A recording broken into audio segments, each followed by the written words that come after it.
Riley.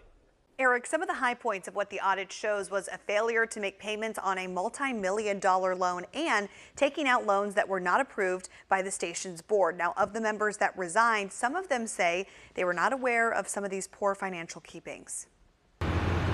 Capital Public Radio is a nonprofit, which means they can't file for bankruptcy amidst their financial troubles. Seeing an audit from a campus auxiliary as bad as it was very shocking. Very, very shocking to see how much financial instability, financial mismanagement there was, the loans, just everything. It was horrible, and I was very shocked. Since last week, news has continued to come out from Capital Radio's financial audit, the laid off employees, and most recently, the resignation of 14 of their 23 board members. I think they did the right thing, which is why I asked for their resignation as quickly as I did. It needed to happen.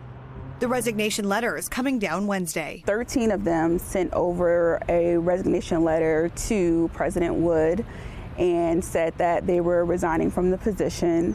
Again, it's an unfortunate situation, and President Wood did accept their resignation and thank them for their service. While the exact letters written to President Wood are not public, the university says several of the members alluded to the fact that they had no idea of the mishandlings that were happening. There was a lot of record-keeping items that they figured out that there was no receipts for. Some of the credit card statements, some things were being paid for, but there was, no way of going back to look and see, who used it. There was also instances of where prices were inflated when it came to the cars that were being donated. And then we also found out recently that there is some type of timeshare that is connected to the Cap Radio endowment. Ultimately, Capital Public Radio is an auxiliary of the university, and the student body is hoping new leadership will help keep that in focus. And the purpose of a campus auxiliary is to serve the Sac State community and especially of its students. So I really want to see a connection there where there is internship opportunities, job opportunities, fellowship opportunities.